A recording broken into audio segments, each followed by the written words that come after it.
Sejahtera untuk kita semua. Bagaimana kabar Bapak Ibu dan teman-teman semuanya? Ya, semoga dalam keadaan baik ya, amin.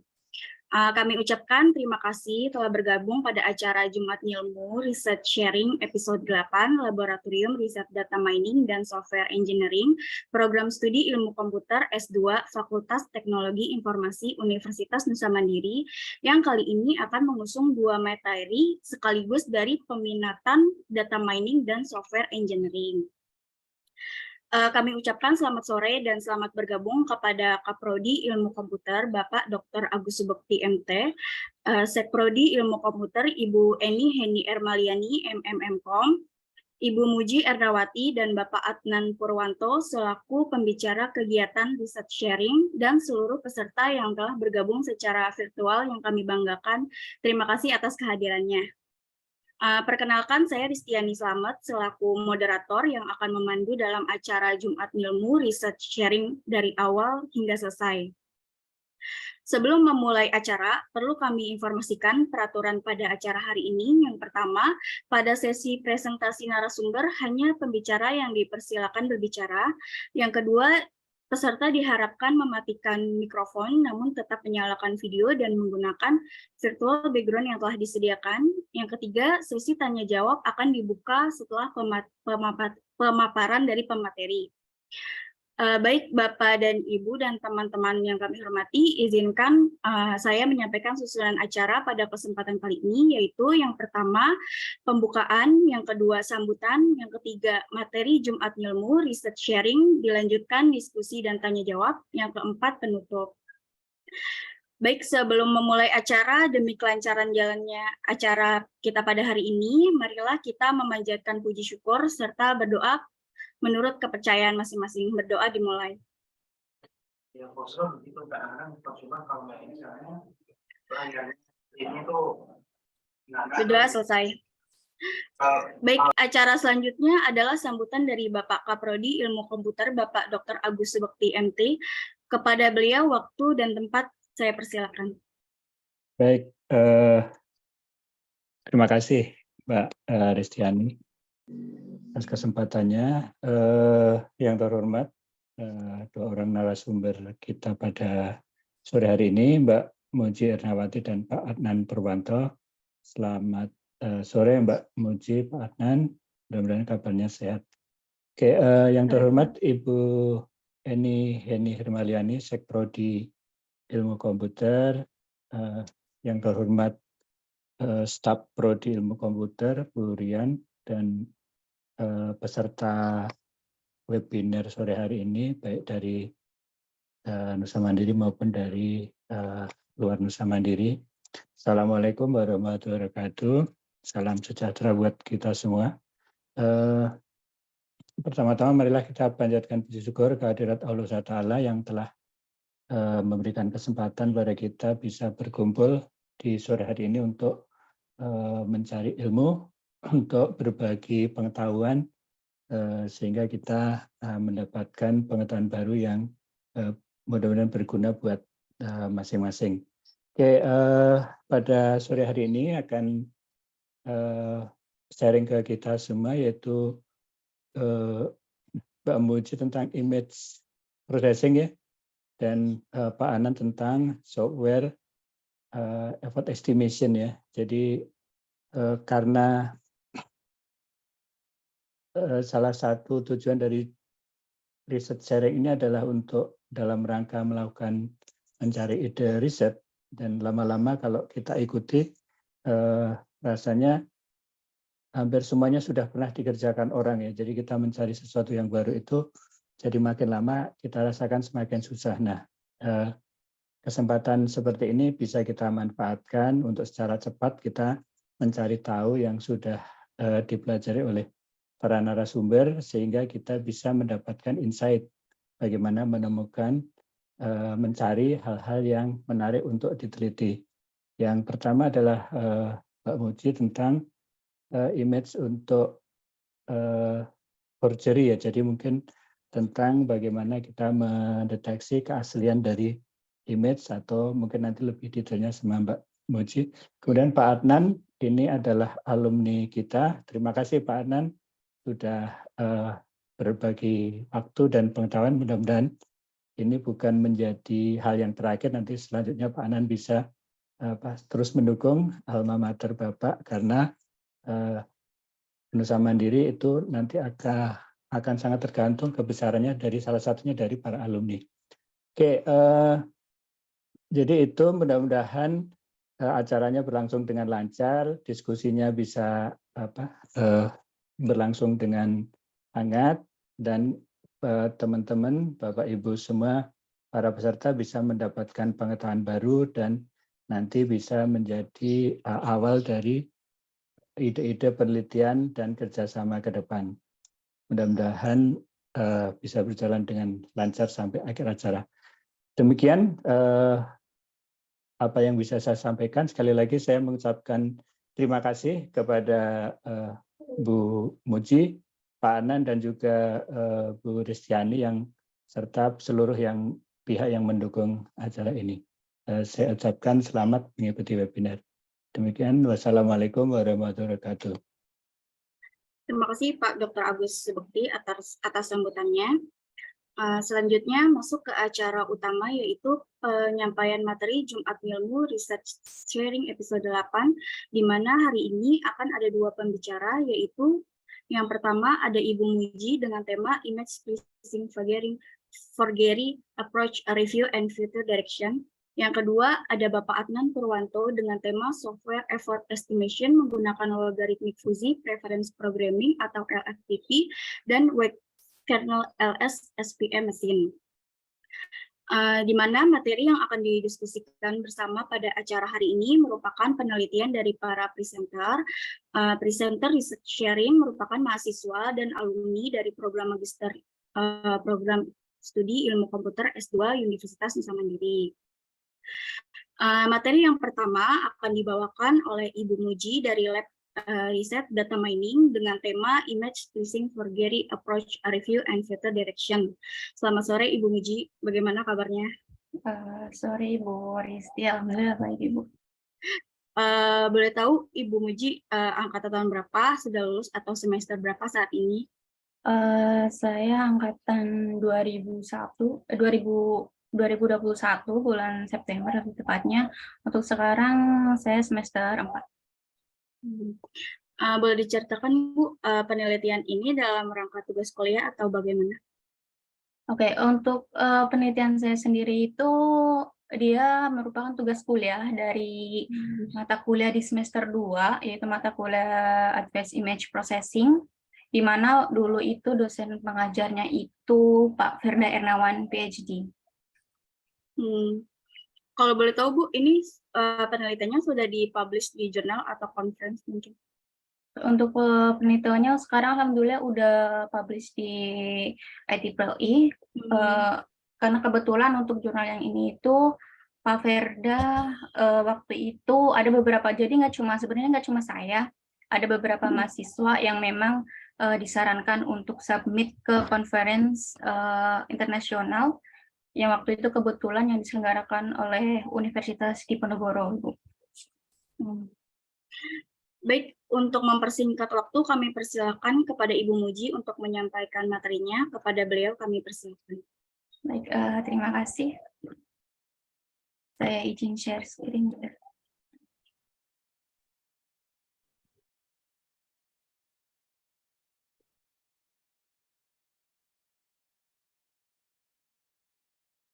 Apakah sudah terlihat, Ibu?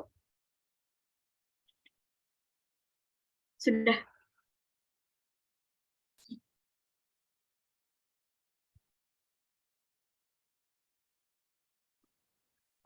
Oke, baik. Sebelumnya, Assalamualaikum warahmatullahi wabarakatuh. Selamat sore semuanya. Sebelumnya saya ingin menyapa terlebih dahulu para Bapak Ibu sekalian, yang terhormat Bapak Dr. Agus Subekti MT selaku Kaprodi Ilmu Komputer, yang terhormat Ibu Eni Hermaliani MMM.Com selaku Sekretaris Prodi Ilmu Komputer, dan yang saya hormati pula teman-teman dan juga Bapak Ibu yang telah bergabung pada sore hari ini. Sebelumnya, perkenalkan, nama saya Mujiarnawati. Saya sekarang mahasiswa semester 4 dari peminatan data mining. Jadi hari ini saya dikasih kesempatan untuk sharing dengan Bapak Ibu pada kegiatan Jumat Ngilmu ini. Namun untuk kali ini saya akan sharing pengalaman saya dalam membuat jurnal SLR atau Systematic Literature Review versi mininya. Kenapa saya bilang versi mini? Karena memang jurnal yang saya review itu jumlahnya tidak banyak. Baik, untuk judul dari jurnal SLR saya adalah Image Splicing for Gary Approaches, a Review and Future Direction, di mana sebenarnya topik penelitian ini itu lebih masuk ke peminatan image processing. Karena memang seperti yang saya bilang tadi, bahwasanya jurnal ini merupakan tugas dari mata kuliah Advanced Image Processing di semester 2, yang kebetulan disarankan untuk submit ke konferensi internasional. Jadi penelitian ini nih saya buat membahas hasil review dari penelitian yang sudah dilakukan sebelumnya tentang image splicing for Gary atau pemalsuan penyambungan gambar, yang di dalamnya membahas mengenai dataset apa aja yang digunakan, lalu teknik processing apa aja yang dipakai, lalu ekstraksi fitur yang dipakai, sehingga algoritma klasifikasi yang digunakan. Nah, untuk mempermudah pemaparan saya kali ini, saya membaginya menjadi beberapa topik bahasan. Yang pertama itu ada pendahuluan yang menjelaskan mengenai topik dan juga motivasi dilakukannya penelitian ini. Kemudian yang kedua ada hasil review dari penelitian-penelitian yang dilakukan, mulai dari dataset yang dipakai apa aja, lalu teknik processing yang digunakan, feature extraction, hingga algoritma yang digunakan dan juga hasil dari penelitian yang telah dilakukan sebelumnya.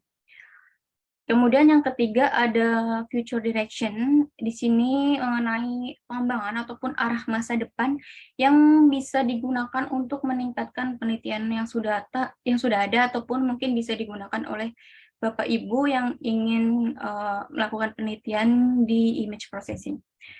Yang terakhir ada conclusion atau kesimpulan dari penelitian yang telah saya lakukan. Oke, untuk pertama, jadi di dunia digital sekarang itu, ini banyak sekali aplikasi yang digunakan untuk memodifikasi gambar, seperti yang kita ketahui mungkin Bapak Ibu udah familiar dengan yang namanya Adobe Photoshop ya. Jadi pada umumnya itu Adobe Photoshop memang digunakan untuk mengedit gambar ataupun foto. Tapi kalau misal kita lebih rinci lagi mengenai fungsi dan juga kegunaannya itu, untuk Adobe Photoshop sendiri itu dia bisa digunakan untuk menggabungkan dua gambar atau lebih menjadi satu gambar. Dia bisa juga untuk membuang ataupun menghilangkan objek tertentu yang ada di gambar apabila kita tidak menginginkan objek tersebut. Kemudian dia bisa juga untuk memotong gambar, jadi untuk menghilangkan bagian gambar yang memang tidak kita perlukan. Nah, dengan adanya teknologi seperti itu, ada Photoshop itu yang kesulitan yang dialami yaitu tidak bisa membedakan secara kasat mata antara gambar yang dimanipulasi oleh komputer dengan gambar yang masih alami. Nah, salah satu pemalsuan gambar jenisnya yaitu ada image splicing for Gary atau pemalsuan penyambungan gambar, di mana image splicing for Gary itu mengacu pada teknik di mana konten gambar disisipkan ke dalam gambar yang berbeda. Nah, di sini saya punya contohnya. Jadi ini ada gambar A dan gambar B, di mana masing-masingnya ini merupakan gambar asli, gambar yang memang belum ada manipulasi. Nah, kemudian gambar C ini merupakan gambar palsu yang dimana dihasilkan dengan menempelkan konten yang ada di gambar A, atau mungkin kita bisa ketahui bahwasanya di situ ada objek angsa yang ditempelkan ke gambar B yang ada objek angsa warna hitam.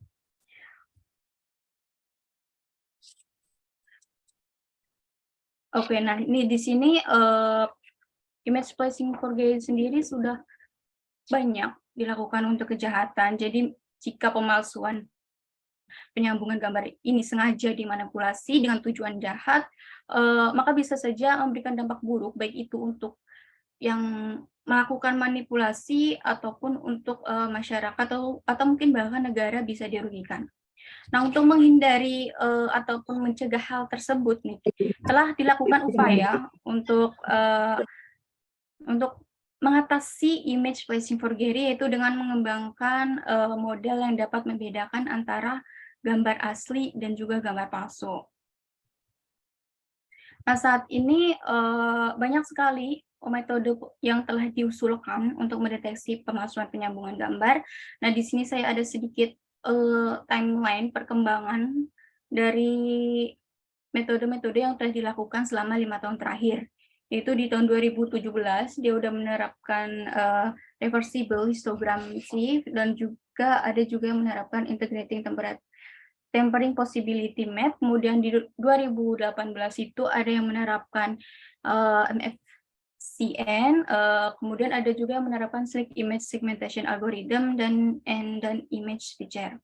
Kemudian di tahun 2019 itu ada yang menerapkan PRNU feature untuk strategi segmentasi multiskala, dan juga ada juga yang menerapkan CNN dengan global average polling. Kemudian di tahun 2020 itu ada yang menerapkan deep learning local descriptor, dan juga ada yang menerapkan deep multimodal system for preference filtering. Nah, di tahun 2021 ada yang menerapkan color noise extraction dan block feature extraction, dan juga multi-semantic CRF di set attention model.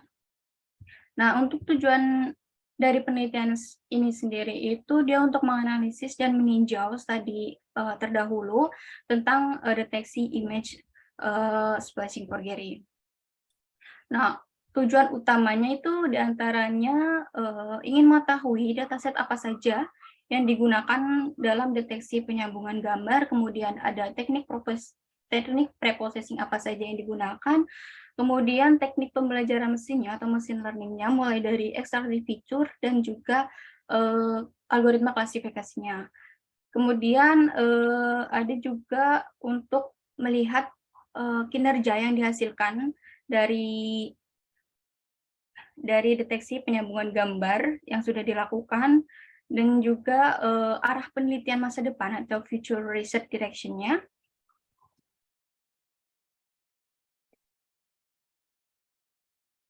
Oke, nah untuk mengenai hasil review penelitian yang saya lakukan ini, jadi saya hanya melakukan 8 penelitian yang saya review, di mana penelitian tersebut saya pilih secara acak, yang terdiri dari 4 penelitian yang diterbitkan tahun 2020 dan juga 3 penelitian yang diterbitkan tahun 2021 dan 1 penelitian itu di tahun 2002. Yang pertama itu ada Rao dan kawan-kawan. Dia itu mengusulkan skema pendeteksian penyambungan citra yang baru berdasarkan deskriptor fitur lokal yang dipelajari oleh Deep Convolutional Neural Network. Kemudian yang kedua itu ada Wang dan kawan-kawan yang mengusulkan metode pendeteksian image splicing yang baru yang didasarkan pada CNN dengan strategi kombinasi bobot. Yang kedua itu ada Kanwal dan kawan-kawan yang mengusulkan teknik berbasis blok yang tumpang tindih untuk mendeteksi penyambungan gambar. Kemudian ada Kaur dan kawan-kawan yang mengusulkan metodologi deteksi pemalsuan pasif untuk memvalidasi deteksi pemalsuan gambar. Kemudian ada Nat dan Naskar yang mengusulkan teknik deteksi penyambungan gambar yang sulit terlihat yang menggunakan arsitektur jaringan residual konvolusional yang mereka sebut itu backbone. Kemudian ada Ding et al. Atau Ding dan kawan-kawan, di mana mereka itu mengusulkan metode lokasi pengerusakan gambar yang baru berdasarkan dual channel unit. Kemudian ada Itir dan kawan-kawan yang mengusulkan untuk mendeteksi batas antara background atau gambar hostnya dengan area yang disambung dengan menganalisis korelasi noise gambar di 3 saluran warna RGB. Kemudian ada Jalab dan kawan-kawan yang mengusulkan algoritma pixel fractional means yang baru untuk menyempurnakan gambar sebelum klasifikasi untuk deteksi pemalsuan penyambungan gambar yang lebih baik berdasarkan fitur tekstur.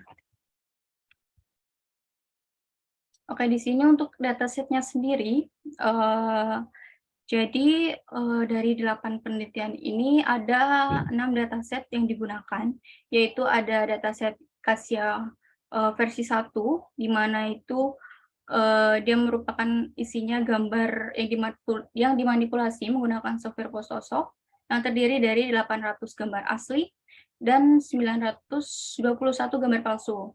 Kemudian yang kedua ada dataset Cassia versi 2, di mana dataset ini berisi 7.491 dataset 7.491 gambar asli dan 5.123 gambar palsu. Kemudian ada dataset Columbia uncompressed, di mana dataset ini berisi 183 gambar asli dan 180 gambar palsu. Kemudian ada dataset DSO1 yang berisi 100 gambar asli dan 100 gambar palsu. Kemudian ada dataset DVMM atau Columbia University Digital Video Multimedia, di mana dataset ini berisi 933 gambar asli dan 912 gambar palsu.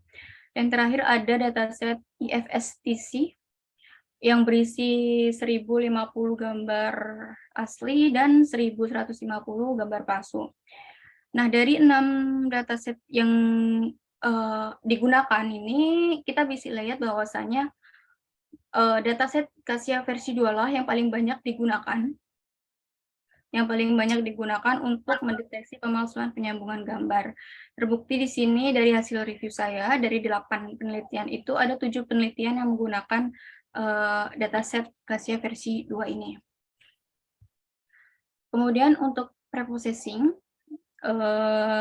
jadi preprocessing ini dilakukan untuk membantu memvisualisasikan data dengan lebih baik, sehingga dapat mempermudah proses pendeteksian image splicing forgery. Nah, di sini untuk preprocessing sendiri itu ada 4 yang digunakan. 2 diantaranya merupakan color space conversion, yaitu ada konversi dari gambar RGB ke grayscale atau abu-abu. Kemudian ada konversi dari gambar RGB ke YCBCR. Kemudian ada juga dengan menerapkan PRNU extraction. Jadi karena setiap gambar yang dihasilkan oleh kamera itu dia memiliki noise yang berbeda, maka untuk menangani gambar dengan noise pixel yang tidak seragam itu dengan menambahkan PRNU extraction. Kemudian ada preprocessing dengan teknik high pass filter, di mana teknik ini itu untuk memperbaiki kualitas dari segi kualitas gambarnya. Nah, berdasarkan hasil review saya dari pada tahap preprocessing ini itu beberapa penelitian itu lebih banyak menggunakan konversi dari RGB ke YCBCR.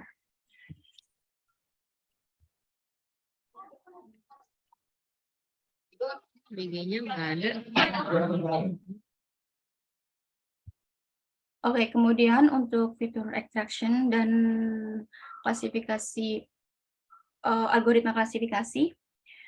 Jadi di sini untuk teknik fitur extraction yang digunakan sendiri itu tiap penelitian itu menggunakan teknik yang berbeda-beda. Metode apaan ini? Belum. Oh, belum. Metode yang beda-beda, yaitu ada di mana yang dilakukan oleh Rao dan kawan-kawan itu menggunakan pretrain CNN dan juga fitur fusion. Kemudian ada yang NAT dan NASCAR itu menggunakan teknik backbone network.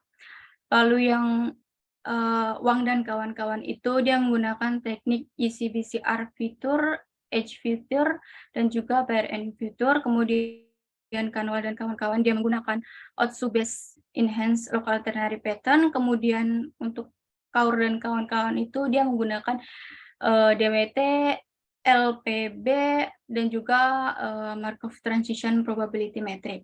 Kemudian yang Jalap dan kawan-kawan dia menggunakan histogram of oriented gradient dan juga gray level on current metric.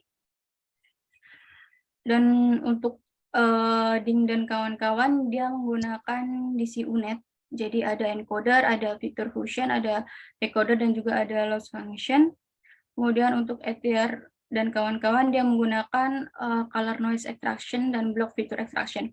Nah, untuk algoritma klasifikasinya sendiri itu kebanyakan dia menggunakan SVM, dan ada beberapa yang menggunakan ANN, CRF, dan juga random forest.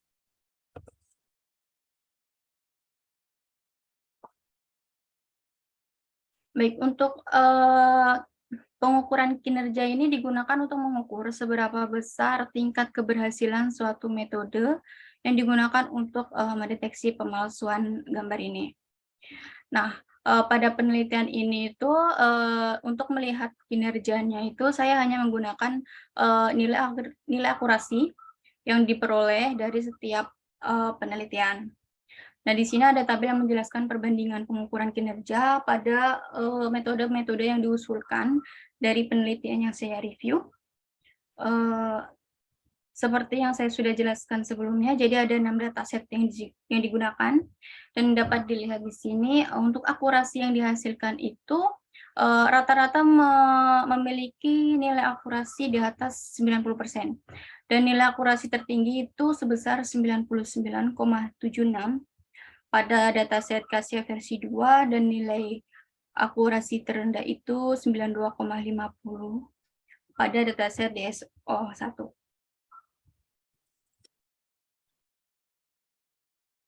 Baik, untuk future direction, jadi kelemahan dari suatu penelitian itu dapat dijadikan motivasi untuk melakukan penelitian lebih lanjut. Jadi setelah saya meninjau beberapa penelitian yang telah dipaparkan sebelumnya, terdapat beberapa kekurangan yang dapat dijadikan bahan di penelitian selanjutnya, yaitu mengenai pengurangan fitur dimensi. Jadi di sini yang dari penelitian sebelumnya itu ada kelemahan di pengurangan fitur dimensi. Terkait pengurangan itu, jadi terkait pengurangan dimensi fitur ini itu menyebabkan penurunan akurasi karena hilangnya data fitur yang diekstraksi. Nah, di sini itu saya menyarankan untuk menggunakan teknik dimension reduction yang lain, yaitu seperti linear discriminant analysis. Kemudian yang kedua itu ada metode yang hanya bisa memproses ukuran tetap, dan juga kemampuan deteksinya itu relatif tunggal yang hanya cocok untuk mendeteksi gambar spacing. Nah, untuk pengembangannya itu bisa dengan menggabungkan metode dari model target detection. Salah duanya ada cluster RCNN dan juga YOLO model. Kemudian yang ketiga itu mengenai localization. Jadi ada penelitian yang memang hanya fokus pada deteksi itu gambar palsu atau tidak, sedangkan lokalisasinya itu belum diterapkan. Jadi di sini ada baiknya dengan menambahkan localization dengan menggunakan model edge detection model, salah satunya yaitu Kani edge detection. Baik, untuk kesimpulannya, jadi setelah saya membahas dataset, teknik preprocessing, dan ekstraktif fitur, dan juga teknik klasifikasi dan ukuran kinerja dari penyambungan gambar di penelitian yang ada. Saya menyimpulkan bahwasanya untuk datasetnya sendiri ada dataset Cassia versi 2 yang sering digunakan untuk mendeteksi penyambungan gambar.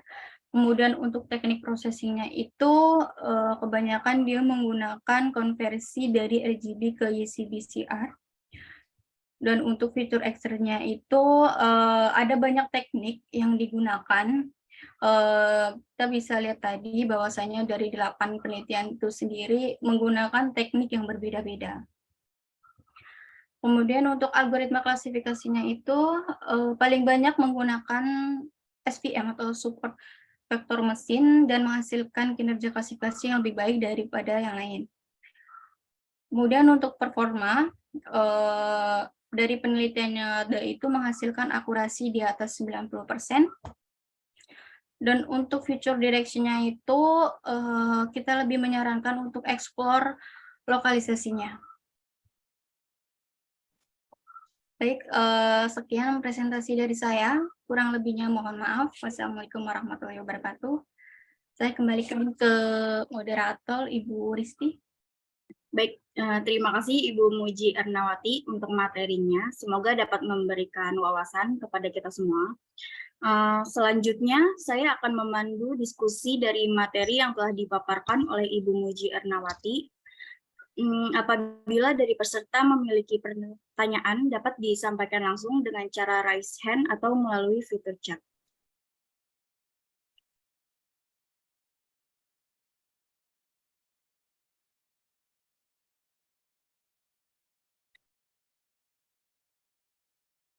Baik, Bu Muji, saya izin bertanya, boleh Bu? Ya, Ibu. Ini kan review papernya itu bisa publish ke jurnal internasional ya. Itu Ya, betul. boleh diceritakan nggak Bu pengalamannya submit ke jurnal internasional, kesulitannya apa saja ya? Oke, untuk sebenarnya untuk submit ke jurnal internasional itu yang submit itu Pak Ferda. Pak Ferdanya langsung. Jadi di sini saya hanya menyiapkan jurnalnya, lalu Pak Ferda yang submit, gitu Ibu. Tapi kalau untuk kesulitannya sendiri dari mungkin lebih ke penulisannya Ibu ya, karena kan untuk jurnal SLR itu dia fokusnya ke future direction-nya. Jadi kita harus mampu memberikan pengembangan ataupun arah masa depan apa yang bisa dilakukan nih dari penelitian-penelitian yang ada. Mungkin lebih ke situ sih, Bu. Dan juga kelemahan dari penelitian-penelitian yang saya review itu.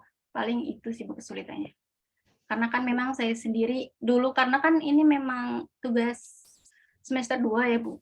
Waktu itu kan istilahnya pengetahuan mengenai image preprocessing juga belum terlalu baik. Jadi untuk kesulitannya itu lebih ke mencari kelemahan dan juga pengembangan apa yang bisa dilakukan. Baik, Bu.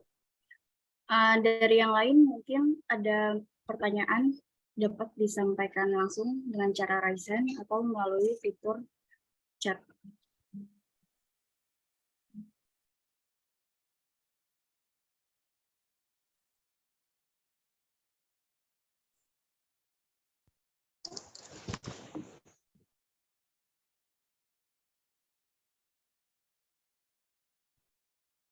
Izin bertanya, Bu. Mohon maaf saya nggak bisa raise hand karena lagi nyetir saya.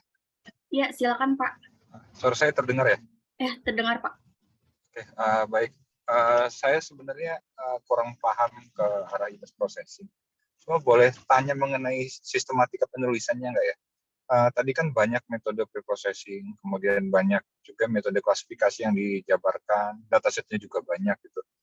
Nah, itu apakah pada saat kita menulis systematic literature review, itu seluruh metodenya itu harus kita coba satu persatu gitu, atau cukup kita membaca saja metodenya, cara menggunakannya seperti apa, metodenya seperti apa, kemudian kesulitannya di mana, hasilnya seperti apa, atau ya harus dicoba gitu. Itu seperti apa, Bu? Mohon maaf Bu ya, saya sambil nyetir saat.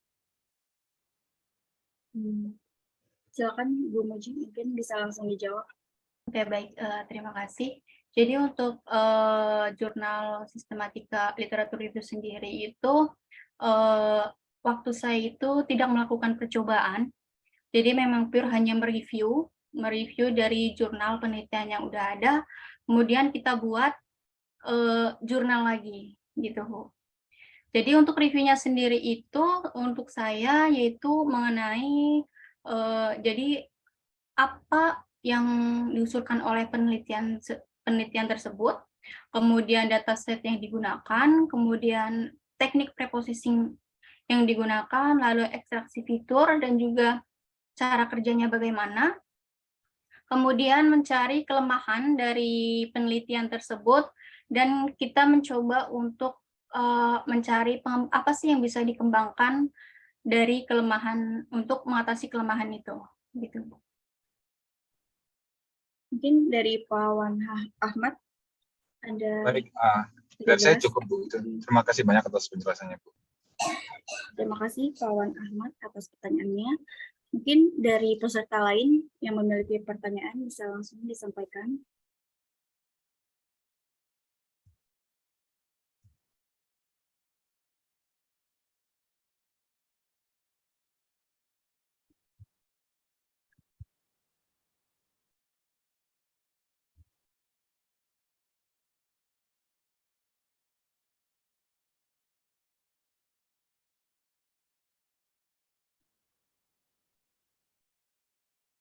Mungkin kalau nggak ada, saya tanya sedikit lagi ya Bu. Ya, silakan Pak. Mungkin kalau ini kan masuknya ke image defect ya, tadi image palsu kalau nggak salah ya, yang sudah diedit. Ya, betul. Apakah tadi metode yang sama itu bisa diterapkan pada image classification atau object detection begitu Bu? Atau karena subjeknya beda atau objektifnya beda, itu harus metode yang lain gitu? Ya, itu aja Bu. Makasih Bu.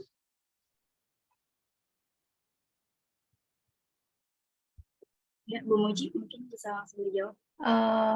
Mungkin bisa saja Pak digunakan, karena memang kan untuk metode-metode sendiri itu seperti yang kita ketahui bisa digunakan untuk istilahnya mungkin lebih ke dataset yang berbeda ya Pak ya.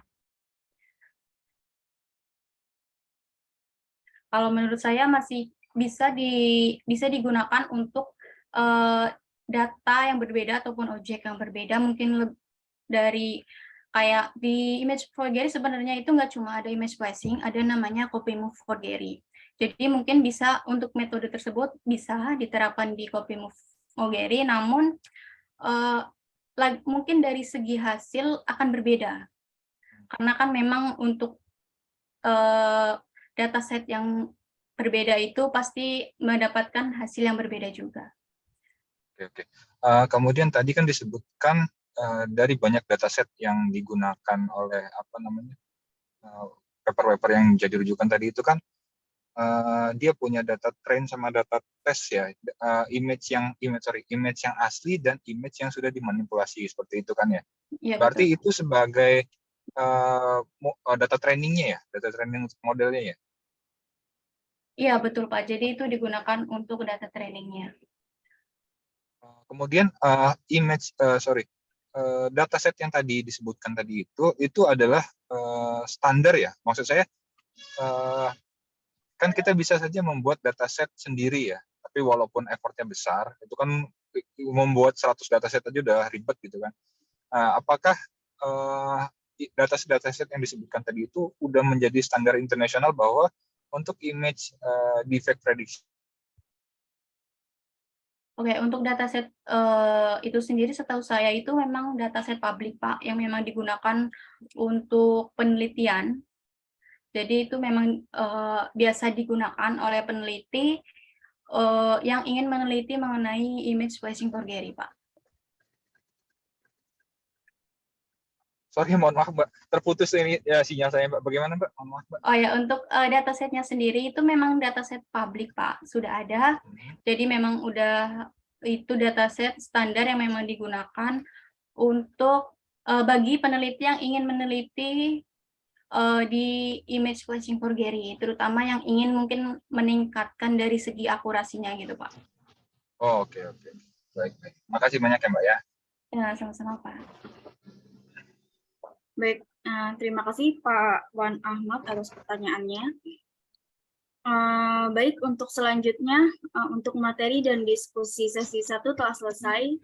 Materi selanjutnya yang tidak kalah menarik akan disampaikan oleh Bapak Adnan Purwanto dari Lab Riset Software Engineering dengan tema Software Effort Estimation menggunakan Logarithmic Fuzzy Preference Programming atau LFPP dan Weighted Kernel LSSPM Machine. Selamat sore Bapak Adnan Purwanto. Selamat sore. Sore Pak, gimana kabarnya Pak? Alhamdulillah. Ya, boleh tahu Bapak angkatan berapa? Sudah lulus? 2020 sih, baru kemarin. Dulu. Baik. Boleh tahu Bapak saat ini kerja di mana? Jadi saya kerja di Software Post, di Indonesia. Ya. Bukan sorry, konsultan IT lah ya. Tapi okay, ada bagian di software, ada software house-nya juga, ada hardware-nya juga, ada konsultan. Baik Pak, boleh diceritakan Pak Adnan penelitian ini dalam rangka tugas kuliah atau bagaimana dan sudah dipublish di jurnal atau di conference? Ini saya gunakan untuk tesis. Jadi judul tesis saya kemarin udah jadi kemarin dari dosen pembimbing Pak Lindung menyarankan untuk submit di jurnal. Dia menyarankan 2 jurnal, satu jurnal di Indonesia di UNES, satu lagi jurnal di internasional. Saya kemarin itu submit di jurnal di UNES. Kemudian di jurnal di internasional juga sebenarnya. Itu. Tapi kemudian karena UNES yang merespon lebih cepat, akhirnya saya masukkan di UNES di Sinta 2. Sebenarnya sih udah ada pengumuman diterima di jurnal internasional, tapi karena sudah dipublish di UNES ya sudahlah. Gitu. Oke, baik. Baik Pak, langsung saja kepada Bapak Adnan Purwanto kami persilakan. Sebentar, saya presentasi slideshow dulu.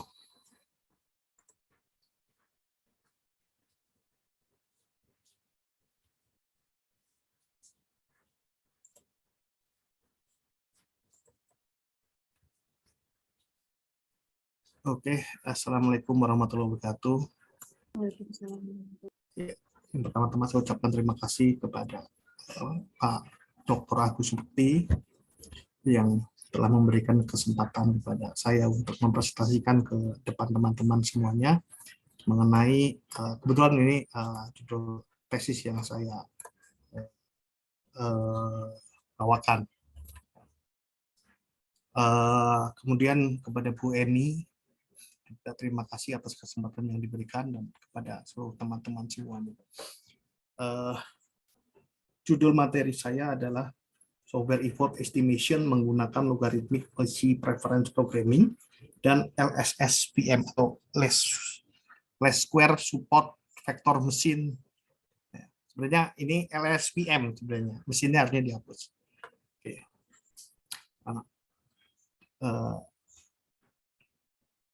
Judul tesis saya sudah dipublish di jurnal nasional Sinta 2 ya, per Februari ini sudah publish. Kemudian apa yang mendasari saya kemarin itu memilih materi ini, mungkin itu justru yang menurut saya lebih menarik karena sesuai pesan dari Dr. Agus tadi. Yang pertama adalah kemarin saya mengambil konsentrasi software engineering.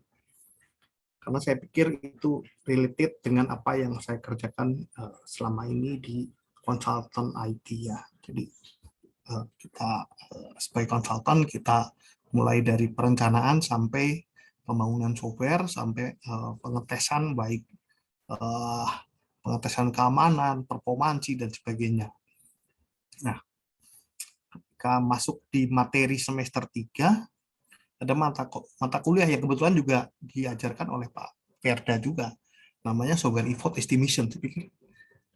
Ini yang saya cari selama ini. Karena apa? Kalau misalnya kita suatu saat bertemu dengan klien atau dengan pimpinan, pasti akan ditanyakan, kalau software begini harganya berapa? Berapa waktu yang dibutuhkan untuk membangunnya? Wah, ini related sekali gitu, karena seringkali ketika kita mempropos sebuah software, bukan kejadian yang umum ya, tapi ada beberapa kejadian yang kita mengalami kerugian karena perkiraan waktu dan biayanya ternyata tidak tepat. Jadi saya kira ini related sekali dengan ininya. Jadi saya masuk semester 4, saya memilih materi ini. Dan saya tengok teman-teman, waduh kok nggak ada yang ngambil juga materi ini. Ya udah, nggak apa-apa. Semester 3 saya sudah browsing-browsing, sebenarnya jurnal utama yang mau saya ambil itu terkait software effort estimation ini apa. Gitu. Ternyata saya juga mengalami kesulitan sendiri, karena software effort estimation ini jurnal yang dipublish sedikit sekali gitu kan. Waduh, ini apa gitu kan.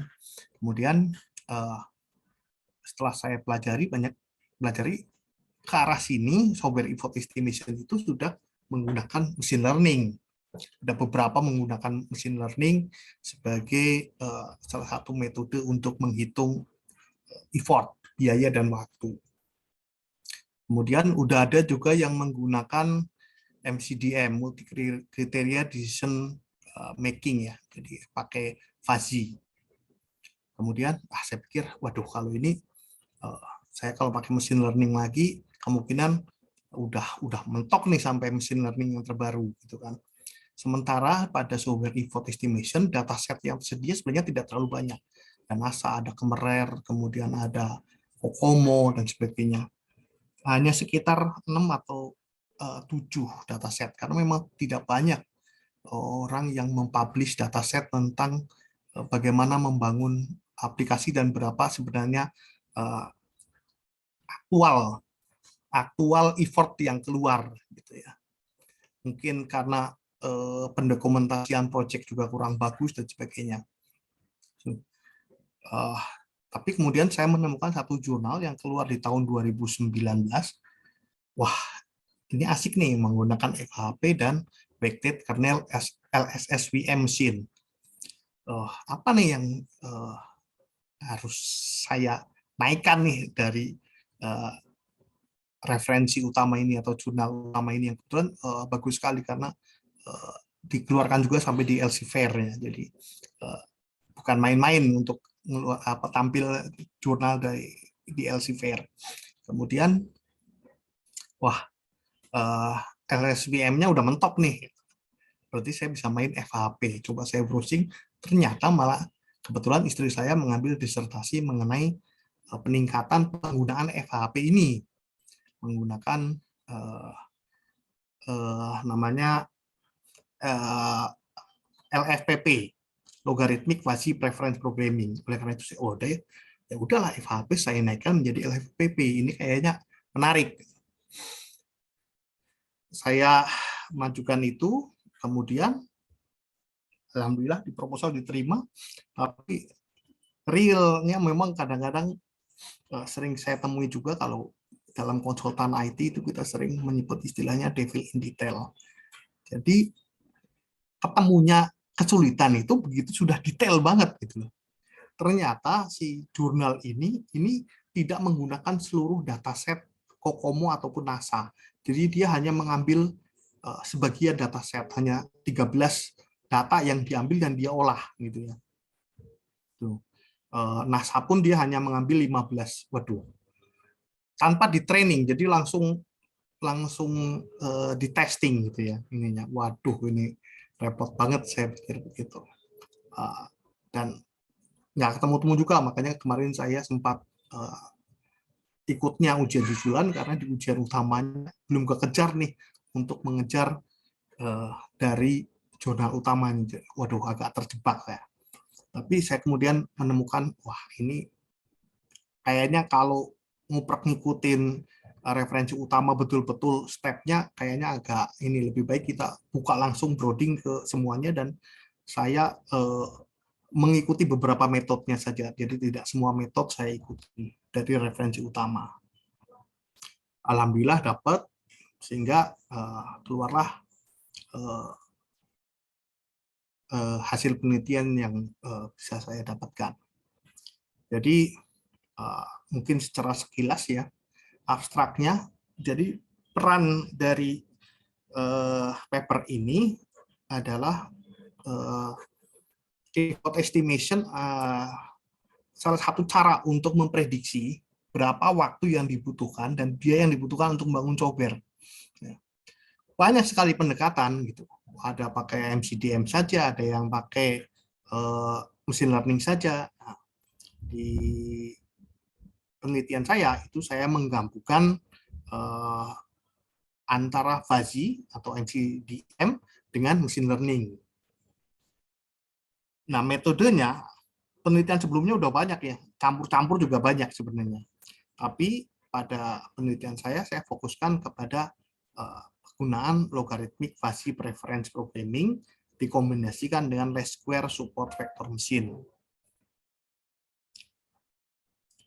Jadi LFPP ini nanti saya gunakan untuk mengkalkulasi ulang cost driver bobotnya dan mengenerate effort adjustment point EAP.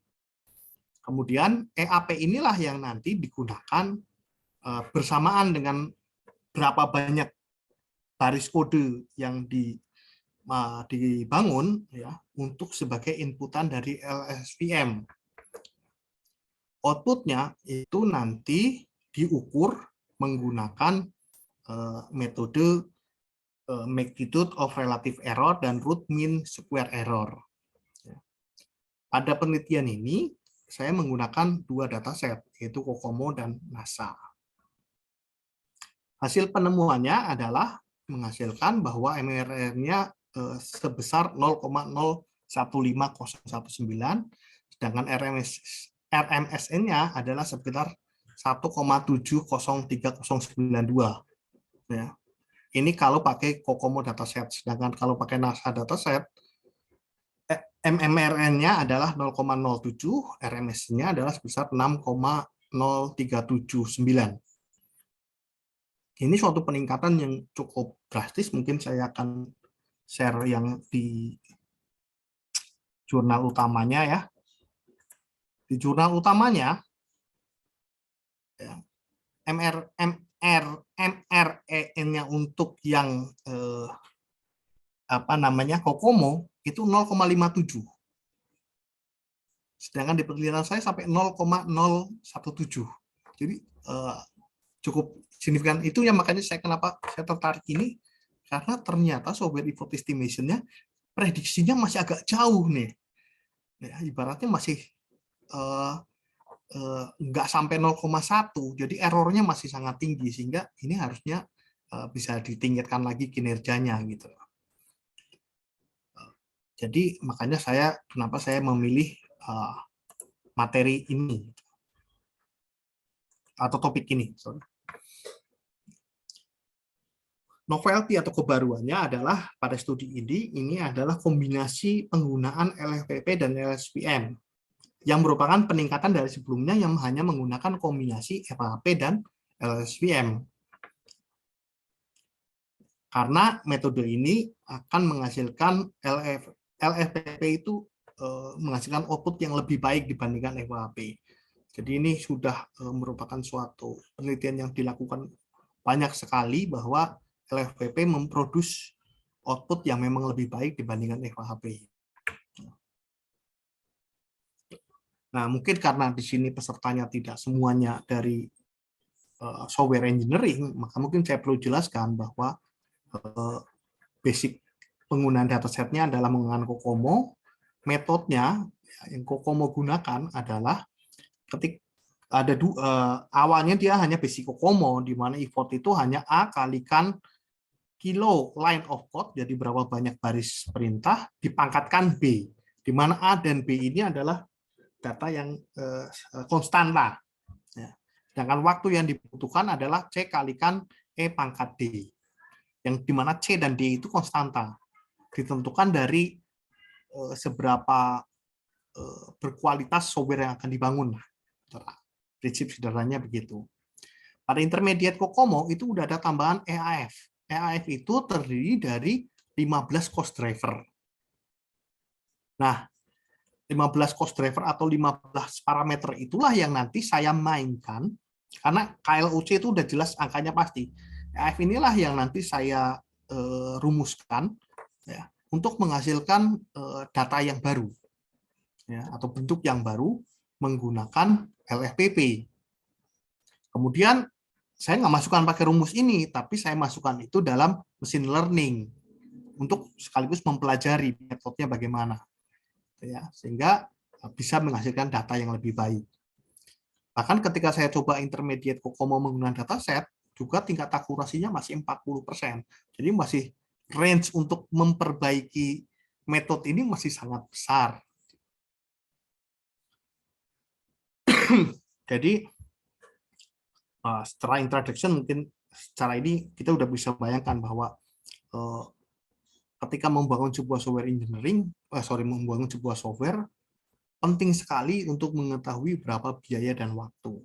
Dan ini saya kira semua software host, semua konsultan IT mengalami kesulitan dalam mengestimasi biaya dan waktunya. Nah, penelitian-penelitian sebelumnya itu ada yang menggunakan MCMDM saja, gitu ya, pakai fuzzy saja. Ada yang menggunakan machine learning saja. Nah, kenapa nggak dikombinasi? Memang sudah ada kombinasi sebelumnya, yaitu menggunakan FHP dan LSPM yang digunakan di SECRA ya, di jurnal utama. Ya. Tapi FHP ini memiliki kelemahan, yaitu karena seringkali tidak invalid. Dan bobot yang didapatkan itu tidak merepresentasikan kepentingan dari decision kriteria atau alternatifnya. Jadi, oleh karena itu FHP ini ada improve-nya. Improve-nya itu menurut Chang, ya, itu yang juga mengeluarkan FHP, ya, itu menggunakan FPP method. FPP method. FPP method itu ada peningkatan lebih lanjutnya diimprove dengan LFPP dan CFPR method. Nah, saya memilih menggunakan LFPP. Pertanyaannya kenapa nggak menggunakan CFPR? Nah, ini mungkin jadi tabungan riset atau menjadi peluang teman-teman semua untuk menguji kalau menggunakan CFPR method. Apakah hasilnya lebih baik dari penelitian yang saya sampaikan ataukah lebih jelek? Di mana LFPP method ini perbaikan dari FPP method yang kadang-kadang menghasilkan nilai negatif. Ya. Sedangkan kalau FHP itu kadang-kadang menghasilkan nilai yang dibagi 0, itu yang seringkali menghasilkan menjadi tidak valid gitu ya. Perlu pengambilan data ulang. Nah, metodenya jadi 63 proyek data dari NASA dan dari COCOMO. NASA itu 100 data itu yang dikelompokkan menjadi 4 atribut. Ya. Jadi mungkin saya gambarkan sebentar. Saya gambarkan. Nah, ini NASA misalnya. Nah, NASA ini datasetnya itu kayak gini saja. Ya, relay data, high data, kompleksitas, time end gitu ya. Nah, ini saya ubah menjadi data ordinal. NASA, kemudian yang COCOMO, COCOMO juga sama. Sebentar, COCOMO mana ya?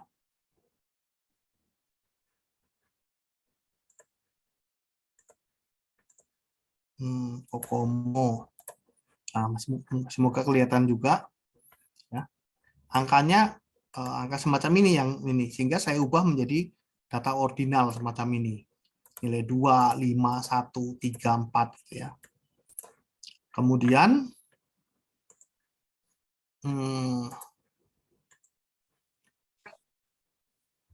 Kemudian setelah itu dihitungkan dengan nilai bobot yang dihasilkan dari LFPP. Ya. Setelah itu kemudian dimasukkanlah inputan itu bersama dengan line of code yang ada di dataset juga. Jadi dataset itu sudah ada line of code-nya, udah ada nilai 15 cost driver itu juga ada, dan ada aktual atau effort sesungguhnya. Jadi kita tinggal mengajari si LSPM itu gimana caranya supaya effort itu bisa sesuai dengan yang di aktualnya, gitu kan. Nah, metode ini saya bagi menjadi 3 buah metode, yaitu LFP method, LSSPM method, sama performance testing. LFP method itu yang pertama saya menentukan determination software effort estimation criteria. Kriterianya apa saja? Nah, langkah-langkahnya itu menggunakan namanya SMS method ini ya, mulai dari definition research question, conduct search, screening of paper, relation paper, dan sebagainya sampai ketemu semantic map. Kemudian selanjutnya dilakukanlah komparasi interest between kriteria. Di antara kriteria itu saya menggunakan 3 orang ahli yang kemudian saya bangun namanya comparison metric. Setelah comparison metric dibangunlah konsistensi index calculation. Ada rumusnya. Setelah itu dihitunglah bobot kriterianya. Pada LSM method, yaitu tadi mengubah dataset, 63 dataset pada COCOMO dan 93 dataset pada NASA, convert menjadi ordinal skala 1 sampai 6. Kemudian dikalkulasi effort adjustment-nya dengan menambahkan seluruh kriteria itu dikalikan bobotnya. Keluarlah IAF. Nah, IAF inilah yang nanti dimasukkan dengan line of code. Effort-nya dikalkulasi menggunakan LSSPM. Kemudian performance testing-nya saya menggunakan 2 ini, MMRE dan RMSE. Di mana perhitungannya adalah MMRE adalah sigma dari 1 sampai N dari aktual effort dikurangi prediction effort dibagi aktual effort. Sedangkan RMSE adalah akar dari 1 per N, jumlah dari 1 sampai N, aktual effort dikurangi prediction effort dipangkatkan 2. Nah, hasilnya adalah pada determination software effort estimation criteria didapatlah 15 cost driver yang dibagi menjadi 4 kategori, yaitu product attribute, computer attribute, personal attribute, dan project attribute. Di mana product attribute terdiri dari relay, data, dan kompleks, computer attribute time, store, virtual, dan turn, personal attribute terdiri dari akap, AX, ICAP, fax, LSFP, sedangkan project attribute dari MODP, tool, dan schedule. Jadi 15 dataset itu saya kelompokkan menjadi 4 kategori. Nah, kemudian 4 kategori itu saya buatkan comparison metric. Yang pertama saya tanyakan antar kategori ini, yaitu PA, CA, personal attribute, dan project attribute. Saya tanyakan kepada 3 orang. Saya ambil 3 orang saja. Kemudian saya tanyakan, nah didapatkanlah comparison metric semacam ini. Ya. Jadi 1, 2, 3, kemudian setelah itu caranya adalah hasil dari yang pertama ditambah hasil yang kedua, hasil yang ketiga dibagi 3. Didapatkanlah nilainya ini. Ya. Jadi ada 5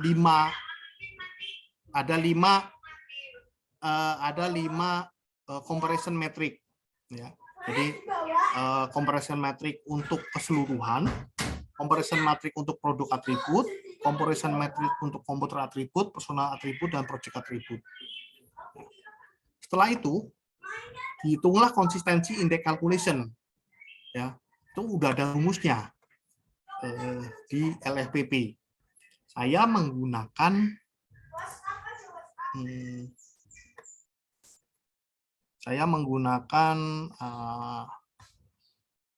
Maple namanya.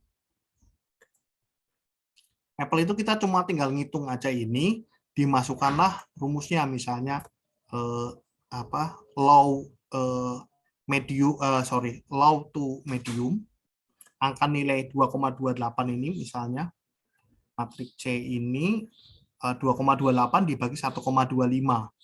Itu saya dapat angkanya dari mana? Saya dapat angkanya dari ini. Nah, 2,29 dibagi 1,25 ini.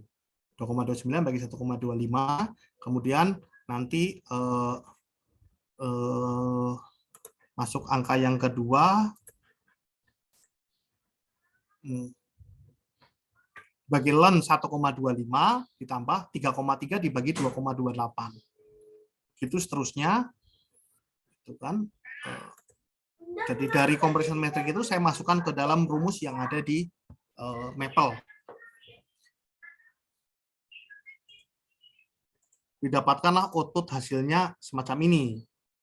Syaratnya yang terpenting ini tidak sampai 0. Ya, kalau 0 itu berarti tidak konsisten. Didapatkanlah hasil sebenarnya outputnya yang diambil adalah ini, X1, X2, X3, dan X4. X1 1,14, X2 0,74, X3. Jadi ini cara ngerjainnya, yang penting masukkan rumusnya ini benar, di run saja udah, nanti keluar warna birunya ini outputnya. Ya. Jadi saya buat matrik pertama, matrik kedua itu untuk kategori pertama, begitu seterusnya sampai 5 buah matrik saya bikin di Maple ini. Memang perlu perlu ketelatenan bikin inputnya gitu. Nah, setelah didapatkan itu tadi kan misalnya X1 1,14, 0,749, 2,01 minus 0,549 ya. Itu kemudian kita menghitung bobotnya. Caranya dengan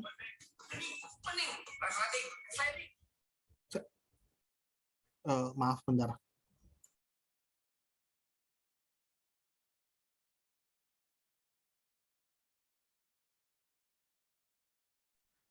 Menghitung bobotnya dengan eksponen 1,14 dibagi jumlah keseluruhan eksponen ini. Didapatkan bobot untuk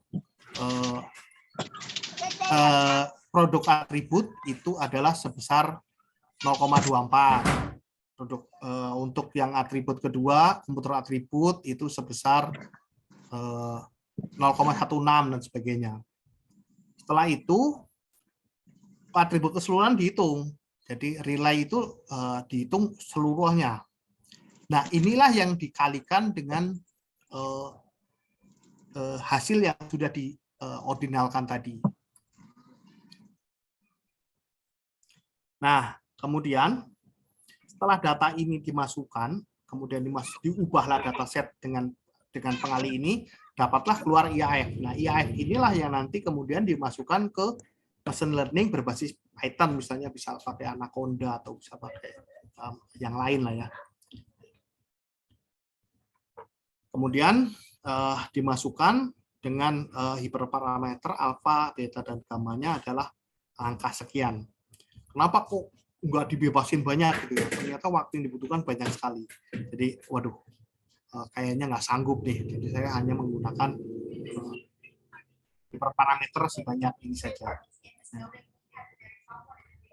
Dengan kernel yang digunakan adalah radial basis function, polinomial, dan linear. LSSPM yang digunakan itu LSSPM yang regression, bukan untuk kriteria, tapi untuk regression.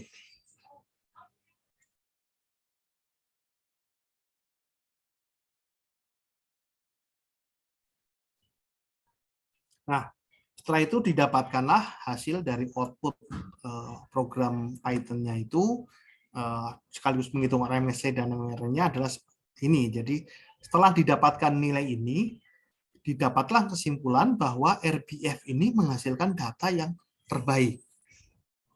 Ya, dengan parameter alfa di angka 1000 dan sigma di angka 0,1 untuk COCOMO. Ya.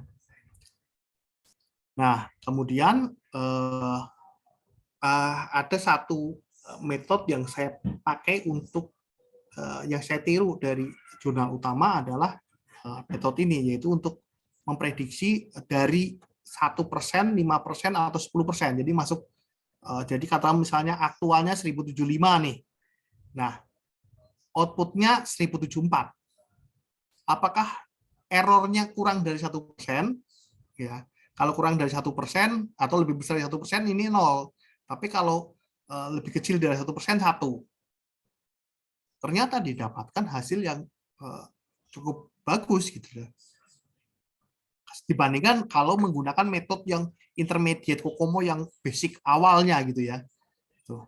Karena kalau aktualnya 1075, kalau kita pakai rumus intermediate COCOMO cuma dapat 339, sedangkan kalau pakai metode yang saya kembangkan dapat 1074,6177 gitu ya. Begitu juga untuk yang NASA dataset. Ya, NASA dataset juga ada beberapa yang agak meleset, tapi masih dalam kriteria yang bagus. Ya.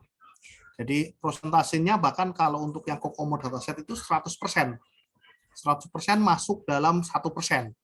Jadi tingkat errornya cuma kurang dari 1% dari nilai aktualnya. Nah, kalau dibandingkan dengan metode-metode yang sebelumnya yang sudah digunakan di jurnal-jurnal yang lain, maka didapatkan hasil bahwa metode saya yang nomor 4 ini menghasilkan NMR yang jauh lebih kecil. Karena yang lainnya masih 0,63, 0,82, 0,57, di metode yang saya kembangkan sampai 0,015. Ini pada COCOMO dataset. Karena RMS-nya juga jauh lebih kecil, yang lainnya 763, 630, 569, yang punya saya 1,703. Begitu juga untuk yang NASA dataset. Masih ini, walaupun untuk RMS-nya ternyata dibandingkan metode yang FAHP ada selisih sedikit sekali, dari FAHP itu 5,99, di yang punya saya di 6,039. Dari hasil ini, maka saya bisa simpulkan bahwa metode penggunaan LLVM dan LSVM ini sangat bagus untuk memprediksi effort pada software development. Ya, karena skornya 0,015 dan MS-nya adalah 1,703. Ya. Bahkan pada NASA, penggunaan COCOMO dataset itu 100% prediksi memenuhi range 1% dari aktual effort pada COCOMO dataset. Dengan pada NASA dataset hasilnya adalah 89,47%. Tapi kalau pakai NASA dataset pakai range 5% error, maka masuk di 100%. Dari hasil ini bisa kita simpulkan bahwa penggunaan LFPP dan LSVM itu meningkatkan performansi prediksi lebih baik dibandingkan menggunakan BCO, RBF, LSVM, FHP, RBF, LSVM metode. Mungkin itu yang bisa saya sampaikan. Terima kasih atas waktunya. Baik. Saya kembalikan waktunya ke moderator. Ya, terima kasih Bapak Adnan Purwanto untuk materinya. Semoga dapat memberikan wawasan kepada kita semua. Selanjutnya, saya akan memandu diskusi dari materi yang telah dipaparkan oleh Bapak Adnan Purwanto. Apabila dari peserta memiliki pertanyaan, dapat disampaikan langsung dengan cara raise hand atau melalui fitur chat.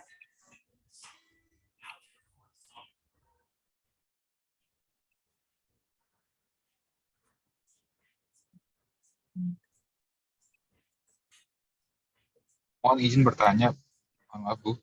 Iya, silakan Pak. Ya, makasih banyak nih atas waktunya. Makasih banyak juga atas paparannya dari Pak Adnan.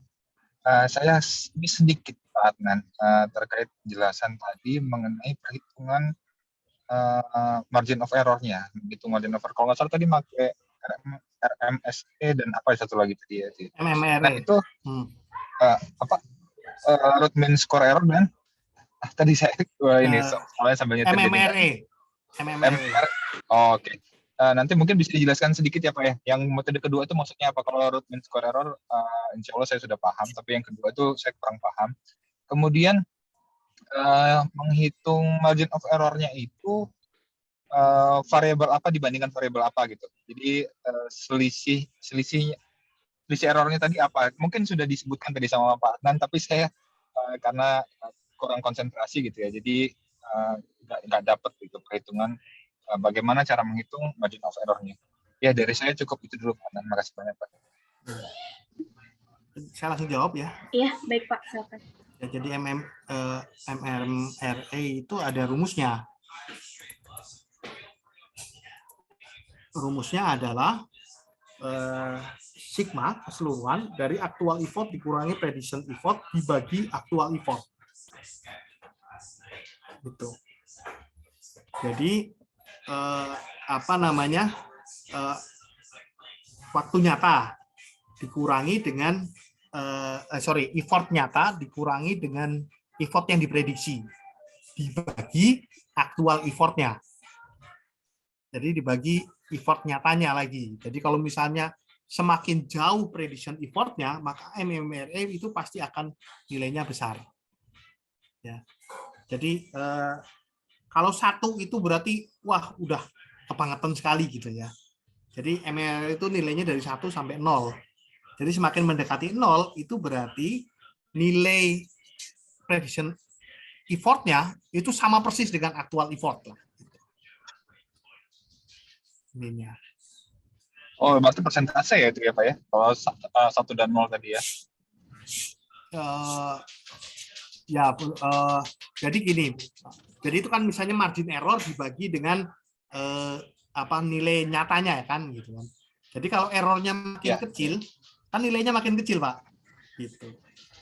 Iya, benar-benar. Ya, nah itu dibagi antara predicted sama aktual tadi ya. Iya, selisih antara aktual dan iya, prediksi. Iya, betul itu Pak.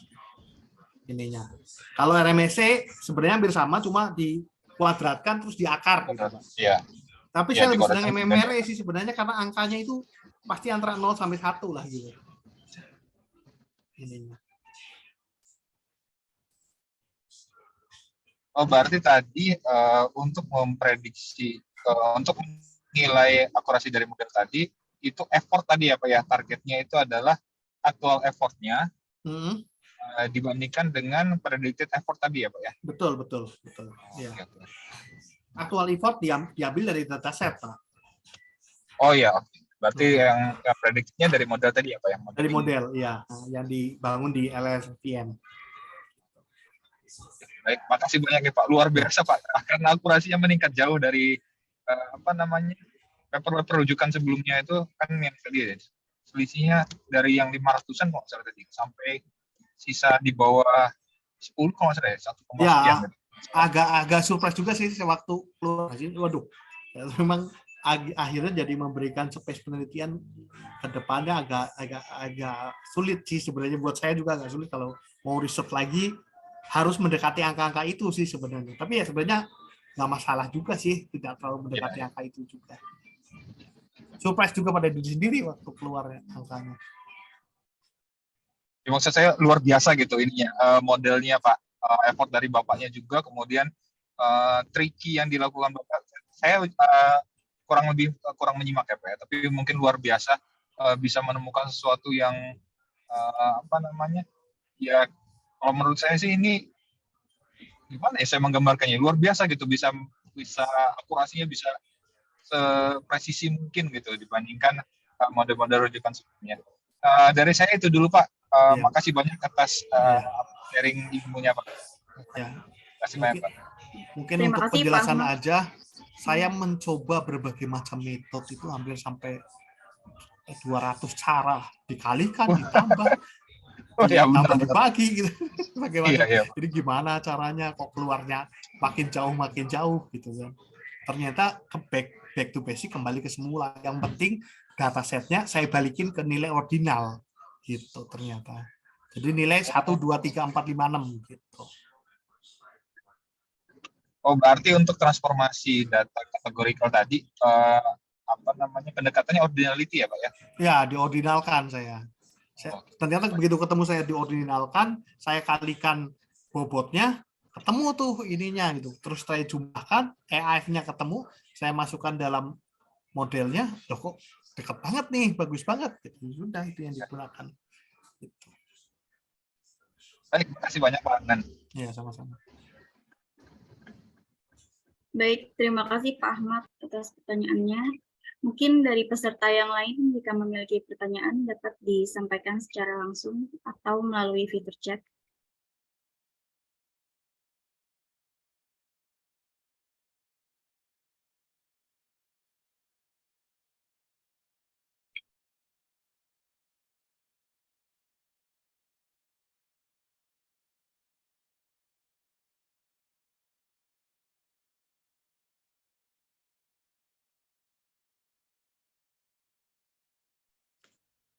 Baris dari saya mungkin Baris.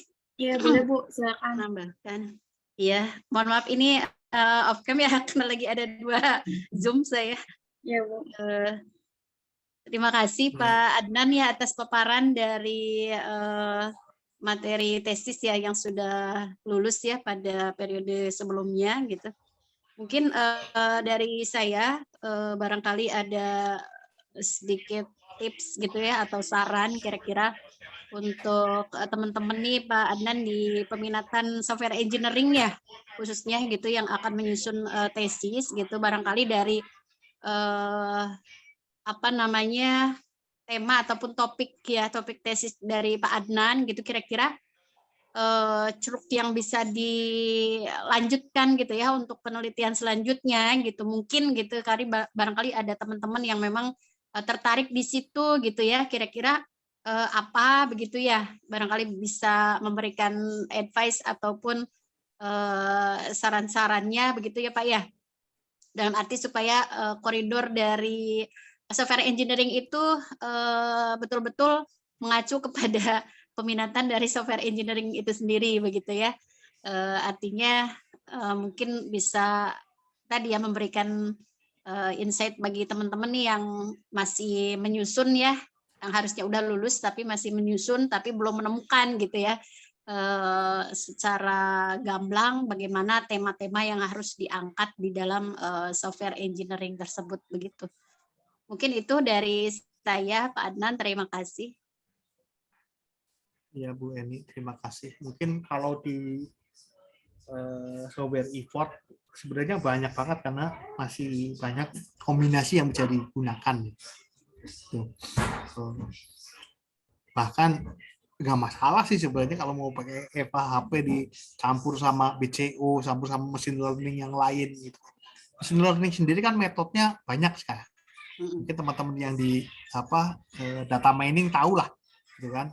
Ada 20 metode yang bisa dikembangkan kombinasikan dengan FHP. Saya pikir satu periode kelulusan aja lebih itu bisa digunakan. Itu. Jadi misalnya ataupun pakai FHP udah dikombinasikan pakai IFPR kan tadi belum. Ya, IFCPR belum. LFPP belum, atau bahkan FPP metodenya nggak usah pakai L, gitu. Itu juga bisa dikombinasikan. Jadi masih banyak ruang sih sebenarnya untuk ini. Kemudian dataset yang digunakan itu masih banyak sekali, gitu. Sebentar. Jadi kemarin saya dikasih sebenarnya tugas sama pembimbing itu datasetnya itu masih banyak yang belum. Masih ada Albrecht, Maxwell, Finis, Desarnais, kemudian Cina. Jadi masih ada 6 dataset yang masih bisa diolah, gitu, untuk software effort estimation ini. Jadi masih range peluangnya masih banyak dan dibandingkan karena kemarin teman-teman kan banyak mengambil, teman-teman saya itu banyak mengambil menggunakan Dillon and McLean, determinan faktor, faktor-faktor yang mempengaruhi kesuksesan software sistem informasi gitu ya.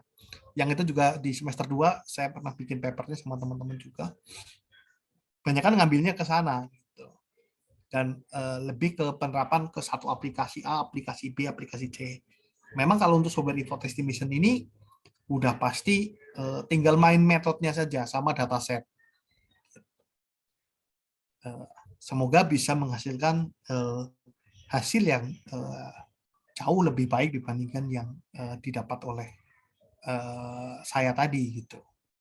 Sebenarnya juga nggak salah juga kalau hasilnya tidak lebih baik, namanya juga kita riset gitu kan. Kita riset, yang penting pada kesimpulan itu jujur mengatakan bahwa hasilnya ternyata tidak lebih baik dibandingkan metode yang lain. Saya pikir itu sih Bu Eni. Ya, baik, terima kasih Pak. Mudah-mudahan memberikan pencerahan untuk teman-teman ya. Artinya kembali melihat kepada muatan-muatan materi yang sudah dipelajari khususnya di semester 3 ya, peminatan gitu. Itu ada effort software estimation, kemudian ada software quality prediction gitu ya. Nah, sama itu, iya, satu betul. lagi, nah itu aja bisa digunakan. Betul. Jadi buka-buka kembali gitu ya. Artinya coba kita kesampingkan dulu. Artinya dulu mungkin di semester 1 atau semester 2 itu pernah membahas mengenai artinya kan itu penerapan awal ya. Apakah itu menggunakan tools yang ada di sistem informasi begitu ya. Itu mungkin pembelajaran awal gitu ya, ketika pada saat itu harus memang membuat sebuah tulisan gitu ya, ataupun paper gitu yang harus dipublikasi. Mungkin itu saja. Terima kasih Pak Adnan. Ya. Terima kasih Mbak Riz. Bahkan, terima kasih Bu Eni. Ya, bahkan menurut saya topik yang sederhana aja kayak kemarin COVID-19 itu kemarin saya dan teman-teman itu alhamdulillah waktu seminar internasional yang di LIPI itu dapat best paper untuk, padahal masih semester 2 dan judulnya menurut saya agak ini, cuma karena judulnya genit gitu ya, yaitu determinant factor affecting information system success pada aplikasi berbasis community untuk melawan pandemi COVID-19 gitu ya. Itu metodenya hanya menggunakan Dillon and McLeod. Nggak pakai metode yang aneh-aneh gitu ya, tapi alhamdulillah dapat best paper gitu loh. Jadi sebenarnya bukan seberapa hebat tool yang kita gunakan gitu kan. Mau pakai Dillon McLeod yang ditemukan tahun 80-an itu juga masih related dengan topik yang sekarang, tinggal keseksian topiknya aja yang dipilih.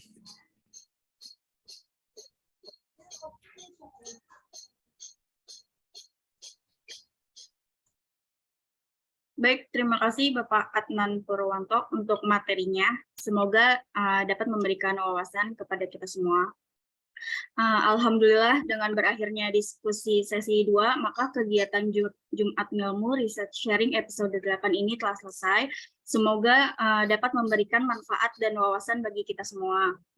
Namun sebelum saya tutup acara pada sore hari ini, mari kita berfoto bersama untuk dokumentasi. Bapak Ibu dimohon untuk mengaktifkan video dan menggunakan virtual background yang telah disediakan.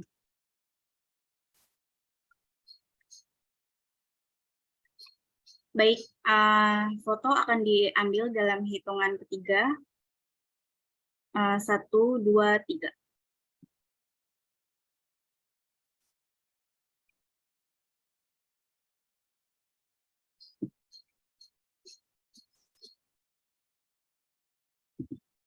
Baik, untuk yang slide kedua, foto akan diambil dalam hitungan ketiga. 1, 2, 3.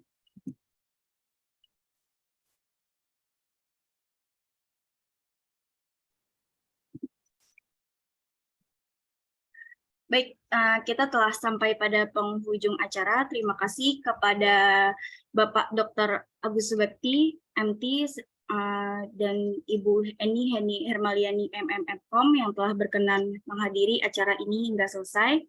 Terima kasih juga kepada Bapak Ibu pemateri yaitu Ibu Muji dan Bapak Adnan yang telah berkenan menjadi narasumber pada kegiatan Jumat Ngilmu Research Sharing episode 8 hari ini. Insya Allah materi yang sudah disampaikan akan bermanfaat untuk kita semua. Terima kasih juga untuk Bapak Ibu dan teman-teman peserta yang kami banggakan yang sudah mengikuti kegiatan ini hingga akhir. Kami tunggu kembali kehadiran Bapak Ibu di Research Sharing episode berikutnya yang akan dilaksanakan 2 pekan sekali pada hari Jumat. Saya selaku moderator beserta panitia mohon maaf bila ada kekurangan dan kesalahan. Akhir kata kami ucapkan wassalamualaikum warahmatullahi wabarakatuh.